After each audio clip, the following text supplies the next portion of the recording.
reconnaissance des ennemis du mil. Le mil peut se faire attaquer par de nombreux ennemis et s'il pullule, la culture va en souffrir et la production de grains va diminuer ou être totalement absente.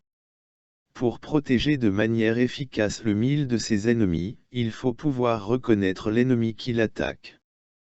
Cela permettra de choisir une méthode de lutte adaptée, ce qui permet de préserver l'environnement et de ne pas gaspiller son argent à engager une lutte inefficace.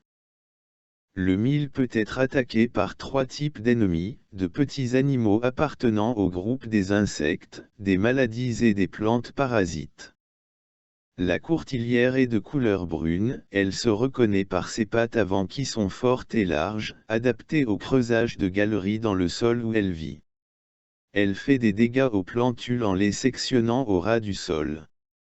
Les larves de plusieurs espèces d'insectes vivent à faible profondeur dans le sol, elles sont appelées vers blanc ou vers gris. Ces larves sont recourbées sur elles-mêmes, elles peuvent être de couleur blanche ou brun-gris. Leurs dégâts consistent à ronger les racines des plantules et à sectionner la base de leurs tiges. Les sauteriaux sont les criquets sédentaires pouvant appartenir à plusieurs espèces. La plus fréquente en Mauritanie est le criquet sénégalais. Les pattes arrière sont robustes, adaptées au saut. Les sauteriaux peuvent consommer pratiquement toute la partie aérienne de la plante. Les punaises sont des insectes souvent colorés, les ailes sont disposées à plat au repos. Leur piqûre provoque un jaunissement des feuilles. Les grains laiteux, lorsqu'ils sont piqués, se rident et noircissent. Les cicadelles sont des insectes sauteurs, souvent brun-gris, les ailes sont disposées en toit au repos. Leur présence se reconnaît au dépôt d'écume blanche, contenant les larves, appelées crachats de coucou. Les dégâts sont causés par les piqûres des feuilles qui jaunissent, la croissance de la plante se ralentit.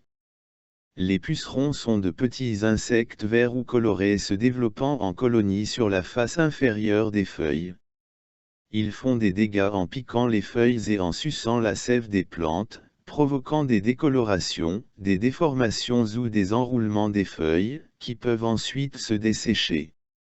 Le papillon du foreur des tiges pond des œufs donnant naissance à des chenilles qui se nourrissent de feuilles puis qui pénètrent dans la tige et y creusent une galerie. La chenille est gris jaunâtre, avec des taches ovales noires.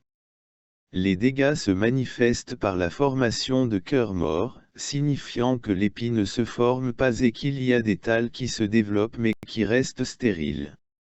La chenille mineuse de l'épi de mil est appelée ainsi en raison des galeries que la chenille creuse dans les épis du mil. L'insecte adulte est un papillon aux ailes brunes et gris, qui pond sur les épis lors de la floraison.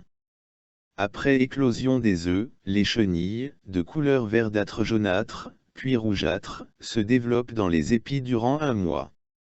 Les dégâts sont causés par les jeunes chenilles qui dévorent les fleurs, ainsi qu'aux chenilles plus âgées qui s'attaquent aux grains entraînant leur dessèchement.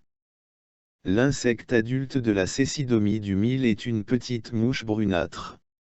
La femelle pond sur les épis, les œufs donnent des larves de très petite taille de couleur orange. Les dégâts sont causés par les larves qui dévorent les fleurs, les grains avortent donc. Les attaques de cette maladie connue sous le nom de mildiou du mil débutent sur les jeunes plantes. Généralement les plantes infectées restent rabougries et meurent sans taler. Pendant l'épiaison, les épis produisent des structures ressemblant à des feuilles. Le champignon causant la maladie du charbon du mil s'attaque aux fleurs, les fleurs attaquées se transforment en petites boules libérant de la poudre noire. L'ergot du mil est un champignon qui s'attaque aux fleurs, qui produisent alors des gouttelettes visqueuses. Il se forme ensuite, à la place des grains, des petites structures brun-noires, dures, un peu plus grandes que les graines. Cette plante, aux fleurs mauves, développe un suçoir qui se fixe sur la racine du mil et puise la sève qui nourrit le mil. Le striga se rencontre surtout sur les sols appauvris par la culture successive de céréales.